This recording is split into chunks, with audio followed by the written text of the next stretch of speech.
Here is the non spoiler review of the film tenant Telugu movie. ఇంకా ఈ మూవీని నేను థియేటర్లోనే చూడడం జరిగింది.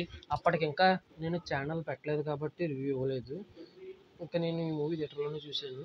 ఇప్పుడు ఓటీటీలోకి వచ్చిందని ఈ రివ్యూ ఇస్తున్నాను.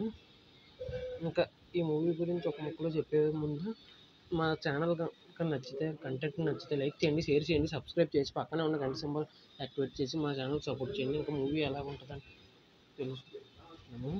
ఒక్క ముక్క కూడా స్పాయిల్ చెప్పాలనుకోవట్లేదు. ఫస్ట్ నుంచి లాస్ట్ వరకు ఎంగేజింగ్గా చాలా బాగుంటుంది సినిమా. నాకైతే నచ్చింది. ఇంకా ఈ మూవీని అస్సలు మిస్ అవ్వద్దు. మ్యూజిక్ మాత్రం బిగ్గెస్ట్ అసెట్ అని చెప్పొచ్చు ఈ మూవీకి. ఈ మూవీ అస్సలు మిస్ అవ్వద్దు. ఒక 6 చుట్టూ తిరుగుద్ది. టెనెంట్ అనే అక్షరం కూడా 6 పదాలే కాబట్టి చాలా ఇంట్రెస్టింగ్ ఉంటుంది ఫస్ట్ నుంచి లాస్ట్ వరకు. ఇంకా లాస్ట్ ట్విస్ట్ అయితే అసలు ఎవరు ఎక్స్పెక్ట్ చేయని రేంజ్లో ట్విస్ట్తో ముగుస్తుంది సినిమా. అస్సలు మిస్ అవ్వద్దు. యాక్టింగ్ నుంచి మ్యూజిక్ వరకు అన్నీ బాగున్నాయి. అందరు యాక్టర్స్ చాలా బాగా పెర్ఫామ్ చేశారు. చాలా అద్భుతమైన యాక్టింగ్ చేశారు.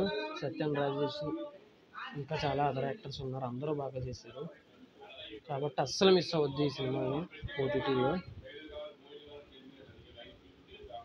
ఇంకా ఈ మూవీ వచ్చేసి అమెజాన్ ప్రైమ్లో స్ట్రీమ్ అవుతుంది. అసలు మిస్ అవ్వద్దు. అంతేనండి. ఈ మూవీకి నేను ఇచ్చే రేటింగ్ 4.5 అవుట్ ఆఫ్ 5. కానీ కొద్దిగా స్లో నేరేషన్గా ఉంటుంది. స్లోగా ఉన్నా కూడా చాలా ఇంట్రెస్టింగ్గా ఉంటుంది కాబట్టి స్లోగా ఉన్నా కూడా 4.5 ఇచ్చానంటే అర్థం చేసుకోవచ్చు మీరు. ఇంక అంతేనండి. మీరు కనుక ఈ సినిమా చూసి ఉంటే మీకు ఎలా అనిపించిందో కింద కామెంట్ చేయగలరు. ఈ వీడియో చూసినందుకు ధన్యవాదాలు. Thanks for watching. Signing off. Bye bye.